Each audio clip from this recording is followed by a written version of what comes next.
جی السلام علیکم۔ بہت سی دعاؤں کے ساتھ میں حاضر ہوں۔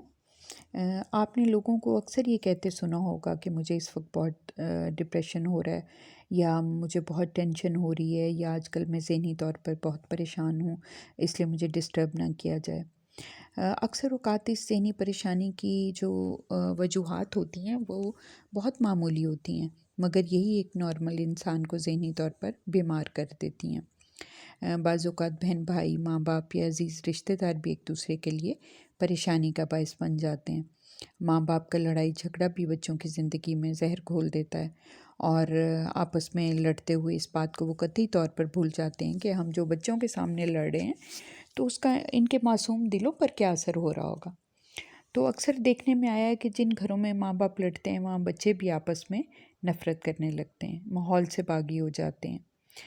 تو ڈاکٹرز کے پاس ہر روز ہزاروں مریض اسی مرض کا شکار ہو کر آتے ہیں، اور ڈاکٹرز ان کو ذہنی کھنچاؤ کو دور کرنے کے لیے نیند کی دوائی تجویز کر دیتے ہیں۔ ان کا مطلب یہ ہوتا ہے کہ مریض زیادہ سے زیادہ آرام کرے، اور جو ذہنی کھنچاؤ ہے یہ کوئی معمولی مرض نہیں ہے۔ اس سے انسان کا دماغ ناکارہ ہو سکتا ہے، اس حالت میں وہ کسی دوسرے کو نقصان پہنچا سکتا ہے، خود کو نقصان پہنچا سکتا ہے۔ اور پریشانی صرف ہمارے یہاں نہیں ہے، یہ مرض صرف ہمارے یہاں نہیں ہے، یہ عالمی بیماری ہے۔ مگر ترقی یافتہ ممالک میں اس بیماری سے بچاؤ کے لیے صرف ادویات ہی تجویز نہیں کی جاتی، بلکہ مریض کو اچھا ماحول بھی فراہم کیا جاتا ہے۔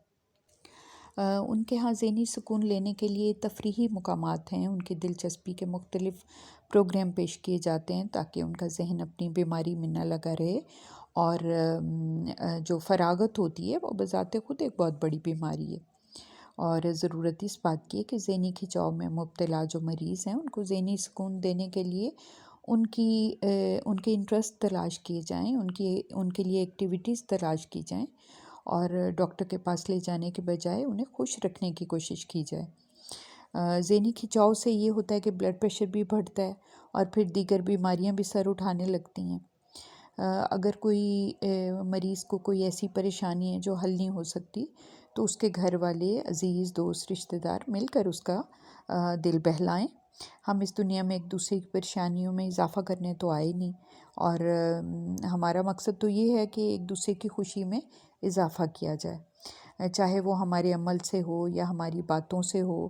بلکہ کہنے والے تو یہ کہتے ہیں کہ آپ کی ایک ہلکی سی جو اسمائل ہے وہ بھی دوسرے کی خوشی کا باعث بن سکتی ہے۔